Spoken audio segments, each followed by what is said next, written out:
Another trip out the garage for me today. I travelled down to Snetterton race circuit to catch the first round of the year with No Limits racing.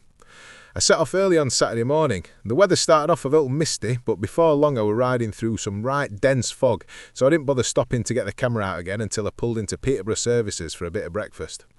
They've got this lounge area upstairs, which is a bit of a result, as it meant I could keep an eye on the bike through the window while I warmed up.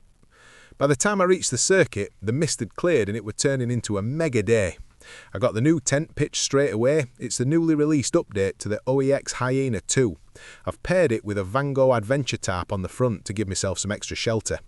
I'm not going to bother reviewing the tent as there's plenty of those online already, but I am planning some modifications and I'm also testing out some upgrades to my kit at the moment, so I might make a dedicated video of the whole setup at some point. With the camp sorted, it was time to get the beers out in the sunshine.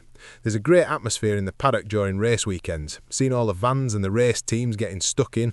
I spent the rest of the day trackside watching the races with friends. Soon it was time to turn in, but by the time I got back to the tent, the temperature had plummeted to around 2 degrees.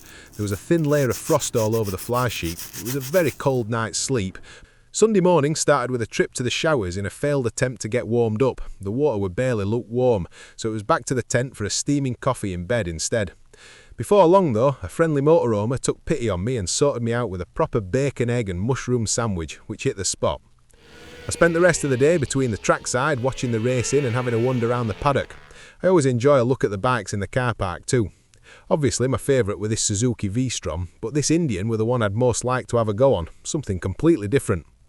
By the afternoon, the sun were beating down again, so I enjoyed a mandatory ice cream before it was time to pack everything back up on the bike. Luckily, the sun had completely dried the tent out, so no need to unpack it again when I got home. I finished the weekend with a stop at Chopsticks for the tea. Cracking first round with No Limits racing, and only a few weeks now until the whole carnival starts up again.